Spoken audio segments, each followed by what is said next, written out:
Hi, everyone. Today, I have the honor to be able to introduce you to Soyoung Kang. Hi, everyone. Soyoung is the CMO of EOS. What does EOS stand for? It stands for the evolution of smooth. How many people knew that already? Oh, actually, a lot of people knew that. Yeah. See, I bought your product, but I didn't know through the name. I saw it through your email. So to kind of get in the mood here, I thought we would start by a quick fire question round. Okay. What is your favorite EOS product? Our lotion. The lotion? Mm-hmm. Nice. It's new as well, isn't it? Yeah, it's new. I'd love to talk more about that. You will. What is your favorite word? Awesome. Awesome. Nice. I say it a lot. If you had one skill that you will say is most important for any marketers out there, what will it be?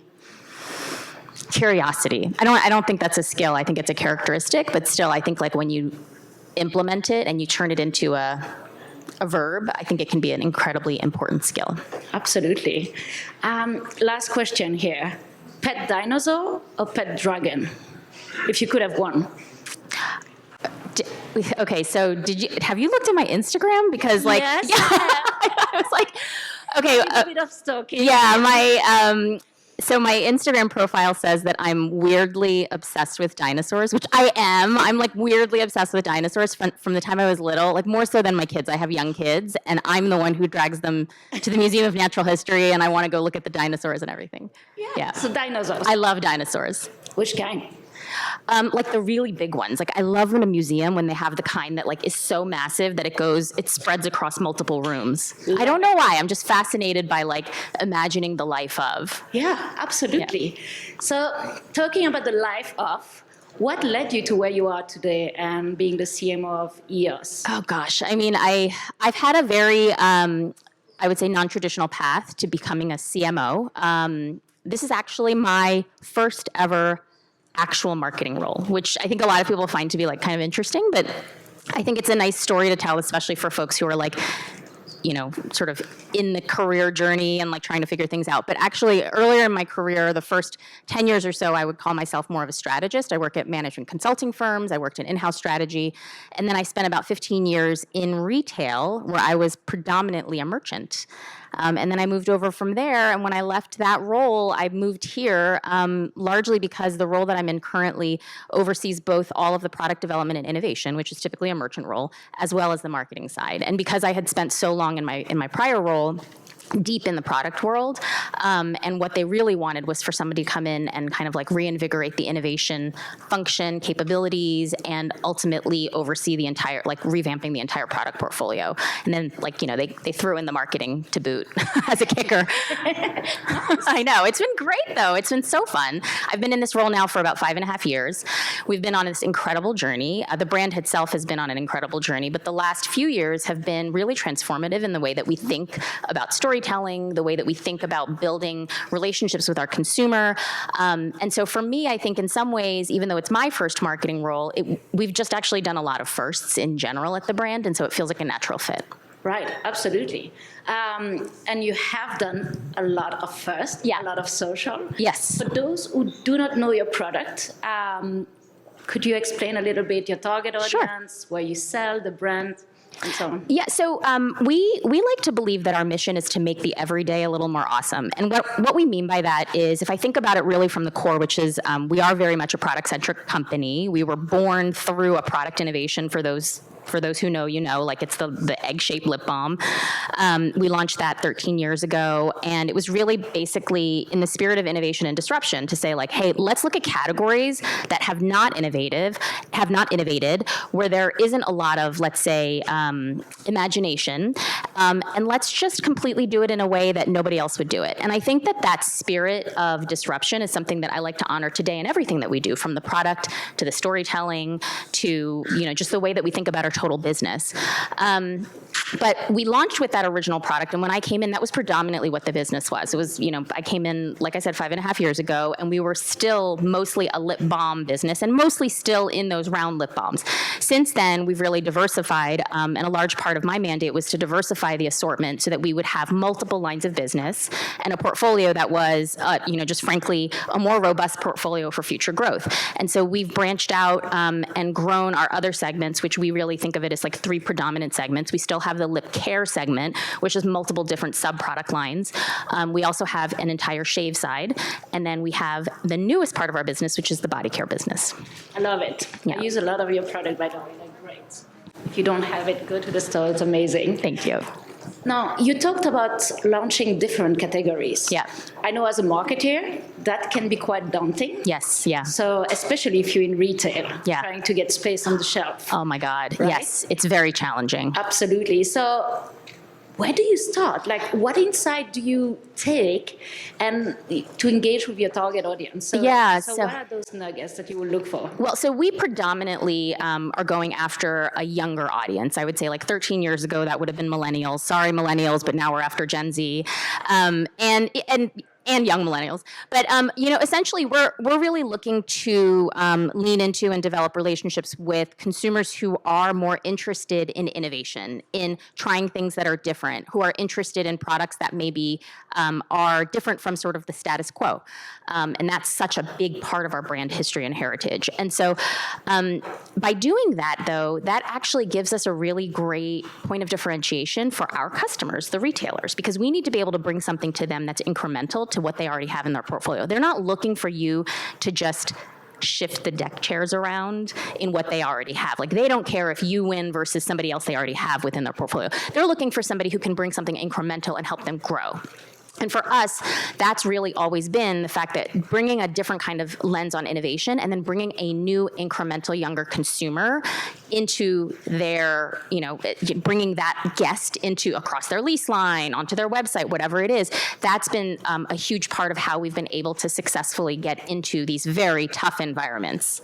Nice, nice. And you exemplify as a brand what it means to be a brand. And let me explain. Retail, especially if you look at lotion, lip balm, you have a lot of white product out there. Yeah. You're targeting Gen Z, which, as we know, is looking out for their budget. Yeah. So how do you resonate and how do you connect with them in order for them to actually go for your brand?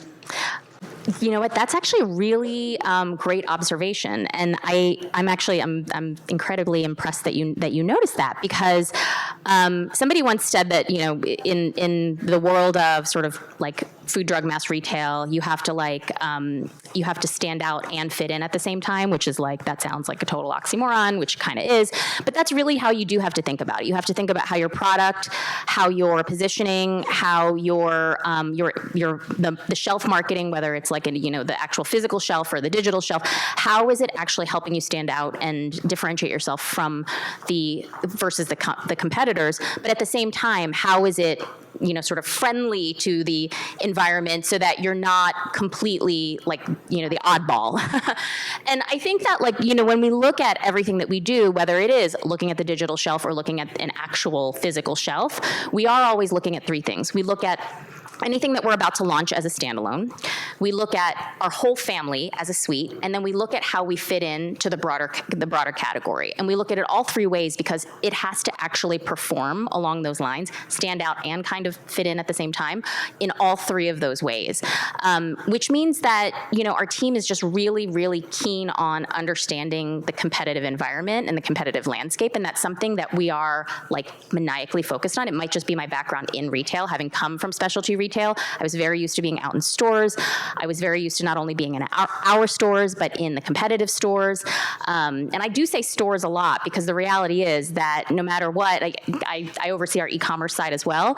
And I have to say, still, the vast majority of our business is done in stores. Gen Z, young consumers, the vast majority of the purchases that they're making is still being done in stores. And so we have to really understand that while things are changing, that still the bulk of the business that is to be done is in store. So we have to be out there and we have to be seeing what it is within our direct competitive set. And then we are always also looking at what's the aspirational set. So even where I am not, I want to be able to bring some of those cues into the channels of distribution where I am selling. Yeah, and I think you hit it on the head, right? You hit the nail on the head. Is that how you say it? Nail on the head, yes. Yeah? Excuse my French, guys. But is that, and I'm going to bring an old word, but omnichannel, right? So you in store, you in retail. Yeah. You appealing to Gen Zs who usually don't go and have a basket full of food, right? Yeah. You know, is smaller footprint in terms of their basket size.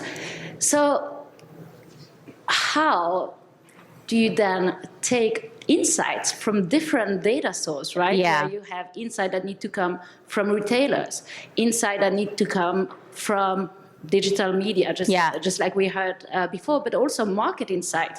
Is it something that's going to pay off? How do you go about that? So insight is incredibly important to what it is that we do. I think insight has enabled so many of our most successful like just our business success as well as our marketing campaign success as well. I mean, a huge part of some of the wackiest things that we've done have actually been driven completely out of insight, things that we heard from the outside, not things that we just came up with because we're like mad, like scientists or whatever, but like things that we're actually hearing from the outside in. So insight is incredibly important to us. And the way that I like to think about it is that it's funny how the word you said that it's like the old word omni-channel, but in reality, omni-channel is like, like whatever the baggage that word has, it's just the way people experience the world. It's just the world. Like if you put yourself in the mindset of your audience, they don't care I don't care if I buy on Target.com, if I buy online and pick up in store, if I happen to have time to pop into the store. Like my whole life is operating in omni-channel mode all the time. And so I think as marketers, we really need to be like, if you have that sort of empathy of thinking of yourself in a very consumer audience centric way, you recognize that all of these inputs and the insights are coming from everywhere. For us, especially because we're working, we're going after younger consumers, a lot of that is happening in social media. We know that younger consumers are more likely, even if they are making the majority of their purchases in store, they are still significantly more likely to do research before they make a purchase, right? So more than any other generation. And so, one time I was walking down, I was, doing the circuit at a Target. And as I was doing the circuit, I spied some, I think teen girls in front of an e.l.f. Cosmetics display. And I just, of course, had to eavesdrop on them. So I walk over and pretend I'm looking at something.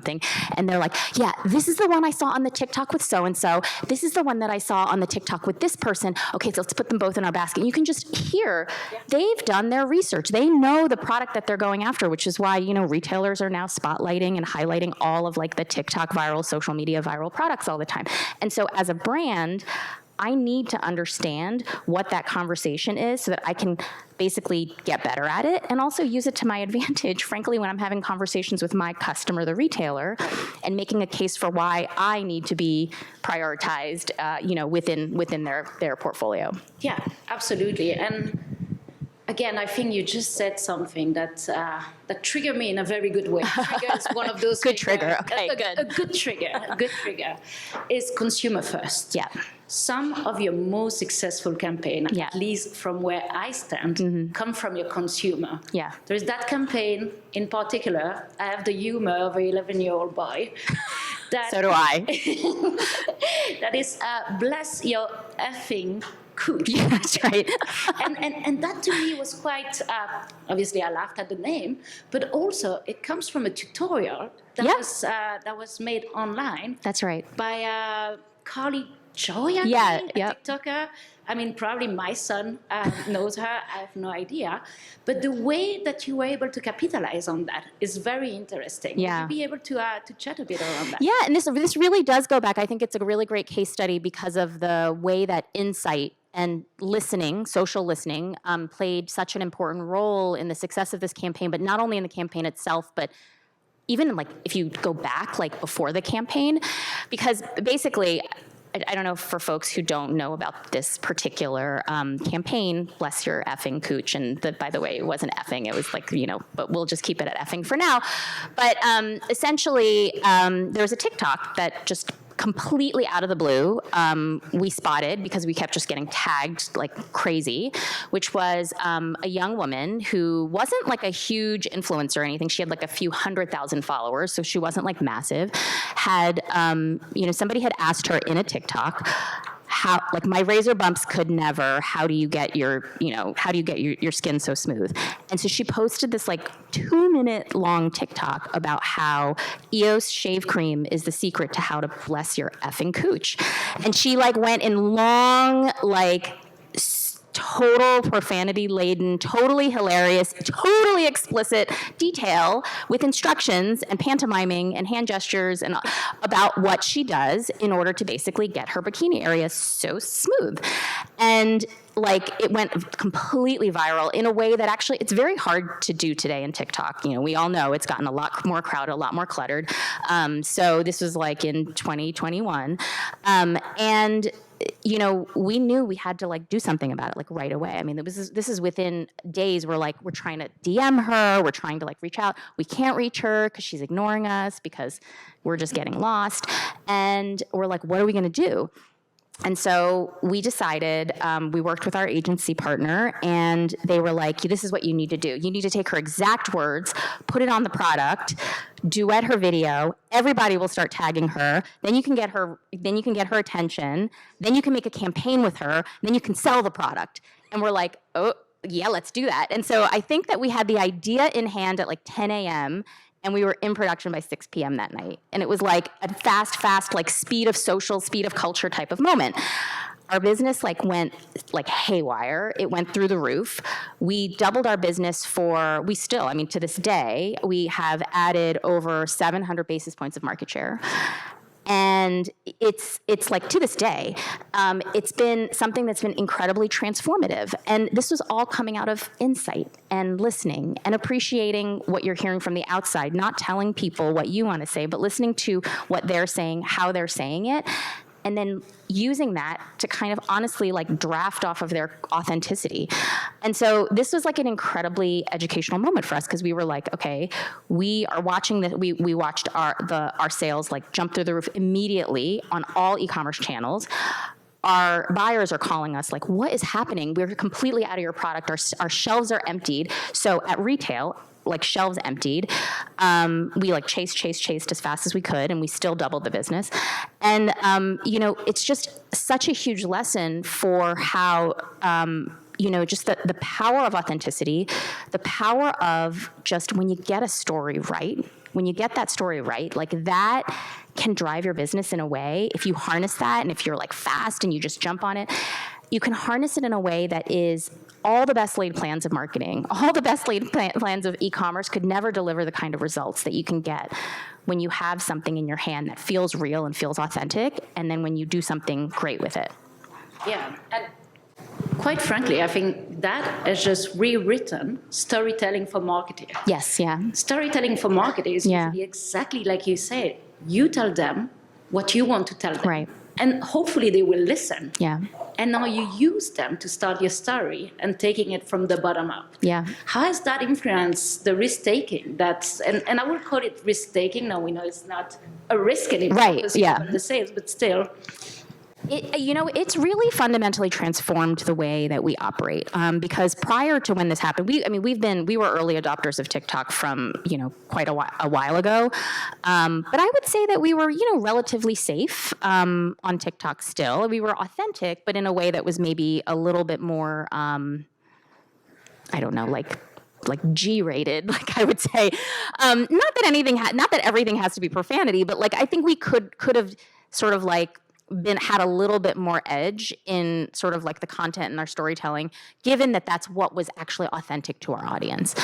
And after, I think this notion of leveraging social media as a way to kind of like bring the insights in from the outside, I think has like just transformed how real our marketing is and where our stories come from. Like, I think, I have been wanting to talk about lotion. So our lotion business is relatively new. We launched it during the pandemic, which is a great time to launch a new product line at retail.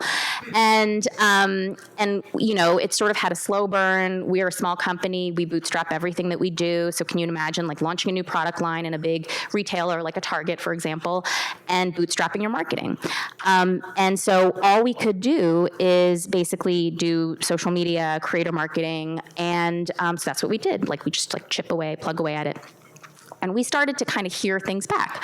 So one of the things that we started to put out there was we had, before all of we launched our body lotion business, we had also simultaneously felt like we really needed to have more diverse and inclusive representation in our marketing. And so we had actually instituted a new rule around diverse creators. We had an amazing slate of truly authentic creators who loved our lotion too. All happened to be diverse. And so we started to get the feedback loop around from UGC and from non-paid people about how much the diverse community, especially Black women, were loving our lotion product. And it just started to get more and more viral. And they started talking about how it was the lotion that was going viral. And now remember, I had no budget. And I'm going viral? I don't know what they're talking about. But to the community, it was viral because they were hearing so many other pockets of smaller creators talking about it, and smaller following people, just regular people talking about it. So when you hear something 3, 4, 5, 6 times, it's viral, right? It doesn't matter whether you heard it from a person who has 5 million followers. To them, it was viral. And so this was a really interesting unlock around how do you harness community? How do you harness smaller pockets of authentic communities, and that the sum total of the smaller pockets of authentic communities can do as much as this massive viral moment that we had with our shave cream. So that was an incredible learning. And by the way, our body lotion business, which was run very lean, was started to go chug up and up. For the last 2 years, it's been the fastest growing body lotion at Mass. We are now, I believe, either number 1 or number 2 on Amazon. We just launched a few months ago, by the way. So we went from 0 to number 1 or number 2 within a few months. And it's just completely taken over. We've now launched at a bunch of other national retailers. And our strategy around listening for authentic stories as well as authentic communities to tap into has been what's fueled all of this on a very, very lean budget. Recently, another example, I don't know if we have time. I don't know where we are in time. Are we almost out of time? So I'll leave you with one funny final story, which is that recently, the men discovered our body lotion. So most of our products, most of our audiences are women. The men discovered it. So there's this guy who he doesn't have a ton. He has 100,000 followers. He posts. He's I don't know if this is a product for women, but I saw it on TikTok, so I bought it. And then he's and then I went out with my guys, and they're yo, you smell good. And I'm the whole, it's hilarious and real and authentic and amazing. And then all the women got mad. So all the women, this is all unpaid. We did not seed any of this. This is just basically what's happening in the world. And if you're smart enough to listen and do something about it, you can kind of take advantage of this stuff. The women started to get mad. So the women are yo, if you sell out of that lotion, I'm gonna come for you. So they started posting angry TikToks too. And then the whole thing started to spiral, in a good way, good spiral, good trigger, good virality. And our business just went crazy over the end of I think by the tail end of this last quarter, the fourth quarter, we were selling 11 per minute or something around the clock from a few months straight. So we had to do something funny. So we basically created a funny stunt where we made a lock that basically, it's hard to explain, but it's a lock that goes on your lotion so that the women can lock up their lotions and the men can't get their hands on it. And then we enlisted the original guy and then all of the women who were pissed off at the original guy to all be in a creator campaign around the whole thing. And so it's just these moments are like really like just bringing the outside in and thinking holistically about what is my audience experiencing? How do I leverage that? How can I be smart about that and think about how that's going to continue to grow my business? Looking for the signs in the business that you can, so you can connect the dots and attribute the work that you're doing. All of that is how we've been able to, at this point now, have triple-digit growth in this segment, for the last 2 years. Extremely impressive. I have one more question. Do I have time for that? Go ahead. That's one question. I think I have a couple questions there. Okay, amazing. What will be your advice? You are in a lean and mean organization, right? Yeah. In addition to it, you oversee different departments. So moving is a bit easier. I've been in both lean and mean organization and bigger organization. Yeah. And the truth is, if you work for a bigger organization, slow production. I know. If you have to work with R&D, can be quite difficult. For those of us here who work for those type of organization, what is your, let's say, golden nugget? What advice would you give them? Well, what I will tell you is that even for us, for a smaller organization, we were not always as fast. We were not always as sort of risk tolerant as we are today. I think that journey took a while. When I first came into the organization, I think my first marketing campaign that I worked on, I was told that I was not allowed to say damn in an ad. And it was like damn good. It wasn't like bad damn. And like now look at where we are as a brand. It's just change takes time. And I think that for all of us, and I've worked at large organizations as well, and I think that being able to be part of that little bit of change and chipping away and helping the organization to kind of evolve over time is incredibly important. And by the way, if your organization can just be a little bit faster and a little bit more agile than your competitors, who are probably most likely to be large organizations as well, you're probably actually going to end up winning anyway. So it really is about being cognizant of where you are today and making small moves incrementally over time. And listening to your customer. And listening, Power of yeah. insights. Well, and then use the business results to help fuel more change. Yeah. Amazing. Thank you so much. Yeah, thanks. Question. We have any questions? Oh, nice and easy. Yeah, making it easy. So you've talked a lot about, keeping your pulse of what's going on out there. So how do you maintain that knowledge, incoming knowledge? Yeah. What's the data? I don't want to call it data pipeline, but how do you keep track of what's out there in order to be able to say, okay, how do we then utilize this uniqueness going on? The only way to keep track of it is to be out there. I mean, I actually was trained, like I said, the bulk of my career, I think almost 15 years of my career was in large-scale specialty retail, and we spent every other week out in stores, not just our stores, every other people's stores. We bought all of the other product, not just competitive product to us, but every other product that could possibly be competing for share of wallet with our customer. And it was the only way to really know, like, what is your consumer, what is your audience experiencing? And so for me, I happen to be in a really fun category with a young audience. And so do I watch too much like bad TV? Yeah, I watch too much bad TV. I read a lot of young adult novels. I spend a lot of time in social media. And so, but for me, that's my research. That's what I have to do to kind of put myself in the mindset of what feels relevant. And then, of course, I have to surround myself with talent as well that really understands it. And so we have a lot of like young, talented people within our team who help to keep me current as well. But there's no substitute for just being immersed. We've got one over here. Hey, Tim Carr with Oracle. So I spent about 13 years selling a little lip balm brand and marketing a lip balm brand, Chapstick. Oh, and I've when heard you of it. came in, you guys kicked our butts. So congratulations on that. My question was around this notion of these viral moments, some of them really big, some of them maybe smaller, and some of them, especially on those smaller introduction brands that you're trying to grow those. How do you wrestle this notion of, we talk about consumer-centric brands. In some ways, it's almost like those consumers are deciding who your brand is now, and trying to balance that. That's of right. like, do you let them just take the brand wherever it's going to go, or do you try and retain some control over that Yep. in these super viral moments. I'm thinking in the last panel, actually, somebody said that, like, what does it mean? What does brand even mean when everybody's like deciding what you're about anyway? And I think that that's kind of the stage that we're at right now. And I referred to I think I spoke on another panel, and I came up with something where I called it the co-authored evolutionary journey. And I think the co-authoring is important, obviously, because there are things that still are within your control. You make the stuff, like whether it's the product or the campaign or the story or the purpose and the values of the organization. These are all things that we, as the brand, we make those things. But then they get to decide whether it's relevant to them. And then you can either choose to react and evolve too, or you can choose to reject, although I wouldn't advise that. In our case, like the values piece of things really does matter. The voice, the values, the storytelling, and then the presence of where we are, where we choose to be, like whether it's like physically, like in stores, or frankly, even in social media and how we storytell. That's all really important because of who our audience is. But I think everybody has to just kind of know, how are you going to let that outside in, and how are you going to let it influence how you change? Great. Any other questions? All right. Well, thank you for a Thank you. wonderful conversation.